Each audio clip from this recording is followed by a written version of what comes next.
রাজ ঘর থেকে বের হ। আরে বাপরে, আকাশ থেকে তো আগুন পড়ছে। আরে শালা, আগুন দেখে ফেলতে পারিস না? আরে আমি তো দেখে ফেলছি, আর আমাকে তো অনেক মজা লাগছে। আরে বাপরে, এত গরম কেন? আমি তো আগুনে পুড়ে গিয়েছি। আরে ভাগ শালে ভিখারি। আরে ভাই, আমি তোমার ছোট ভাই। দাঁড়াও, আমার মুখটা পরিষ্কার করে তোমাকে দেখাচ্ছি। এই যে দেখো। আরে চল বাসায় ঢুকে পড়ি। আরে তোরা ভয় করলি নাকি? আরে ভাই, অনেক তো গরম পড়েছে, ঘরে যাও জলদি, এসিটা অন করো। আরে কত ঠান্ডা। আরে ভাই, এসি থেকে হট করে আগুন বাইর হচ্ছে কেন? চালু চালু অফ করো, তা না হলে আমার গা পুড়িয়ে যাবে। বাঁচাও বাঁচাও। আরে এই গরমের জ্বালা তো সায়েন্টিস্ট আমাদের ভালো করতে পারবে। তাড়াতাড়ি চলো। সায়েন্টিস্ট, তুমি কই আছো? আরে সায়েন্টিস্ট, তুমি এই গরমের দিনে জ্যাকেট পরে আছো কেন? হ্যাঁ, এই গরমের দিনে আমাকে আর গরম লাগবে না, কারণ এই গ্যাজেটটা তুমি খেলে তোমাকে কখনো আর গরম লাগবে না। তাহলে ঠিক আছে, আমাদেরকে দাও, আমরা দুজন খেয়ে ফেলি। এখন তোদের কি হবে? এখন তো তোদেরকে আমি আগুন দিয়ে পুড়িয়ে ফেলবো।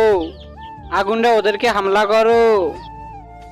আরে ওই দুষ্ট চা, আমাদের তো এখন পুড়িয়ে ফেলতে পারবা না। আরে আমার আগুন থেকে তোরা কিভাবে রক্ষা পাচ্ছিস? আমরা এমন একটা গ্যাজেট খেয়েছি, আমাদের আর কিছু হবে না।